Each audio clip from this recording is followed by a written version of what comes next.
Hi everyone, in this tutorial we are going to see about media queries in CSS3.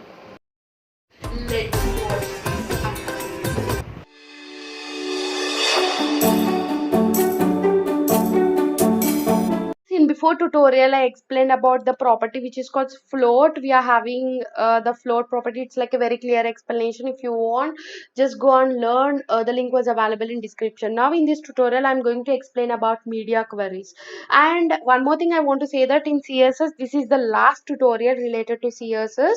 And what is media queries first of all. So guys, just I'll open my website first of all.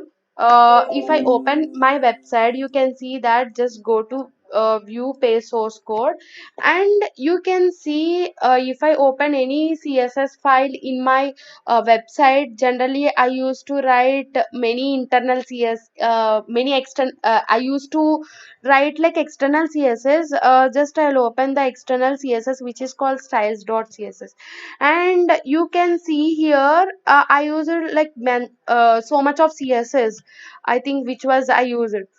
Maybe sometimes like many classes I created, and each and every classes I used here like as a class, and you can see here. So but what is like media queries? What is the uses of media queries? So generally guys, if I resize if my website is there, like if I shrinking my screen, like it was shrink, as if I increasing my the screen, it was getting a different viewport. So if you want very clear and neat viewport, so the media queries are very important guys. So that's why so the media queries, if you're using the media queries, so we need to use meta tag in your website. So actually I explained how to add meta tag in your website. What is meta tag in before tutorials in HTML, I think so. If you want, that link was also available in description. No need to worry, and just learn what is meta tag. And now here, so here actually I use a meta tag here. You can observe here.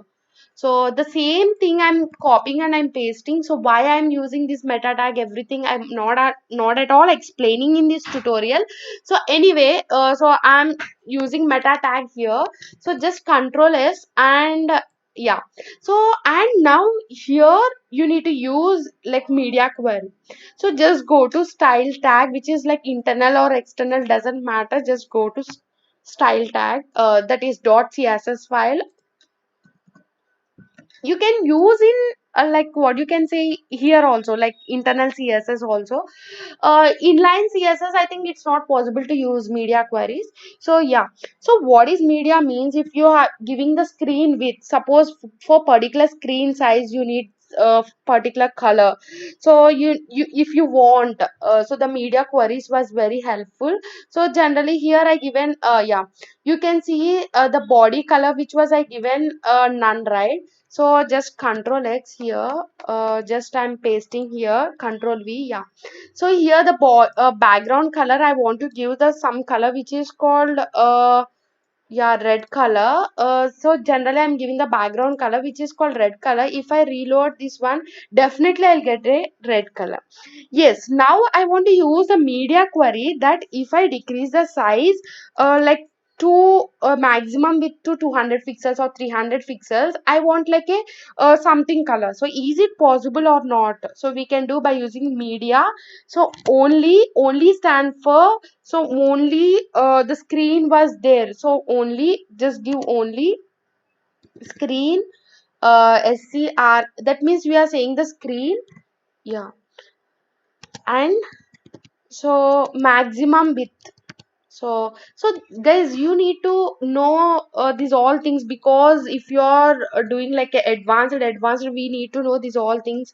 That's why I'm explaining. If you give like 300 pixels, so if your the screen size was 300 pixel, then the body color, so the body color should be, so the background color, should be just give the salmon color, just control S, and just reload it, and nothing was happened because my screen size was still not 300. Just I'll decreasing the size, you can observe my screen was now 300 pixels, it was changes to color which is called salmon color. So better I'll use another color, then you can understand very clearly, which is called uh, blue or something. Yeah, blue violet I'll use. Just Control S and just reload it. And now generally if my screen was like this, it was the color is like red color. If I shrink the screen up to like 300 pixels, yeah, my my background was changed to blue and violet because of media only, because I given the thing which is called media. So that's why it was using like media screens. So you can give like with what you want. If you want 500 pixels, if I shrink automatically you'll get like that. So guys, if you want particular for example in mobile, of course in mobile it's like a like this only, like 300 pixels like this only.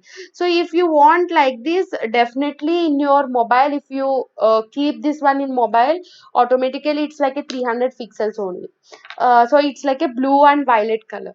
So this, if I increase the screen size, the desktop view, it's like a red in color. So is it possible to write in HTML? Definitely it was not possible to write in HTML. So we need to know media queries. So that's why I explained the media queries in this tutorial. I hope you understand how to use the media queries in your website. So if you want more things, you can use not only body, you can use for div tags, you can use for paragraph, you can use for heading. Oh my god, you can use for anything. So I'll keep some reference links in description. You can if you want, you can learn something crazy and you can learn advanced.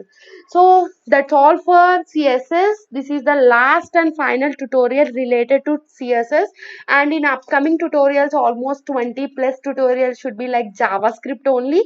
So we need to know JavaScript, right? Up to now we learned only CSS and HTML. So in my website there is no nothing more JavaScript. I used only HTML and CSS.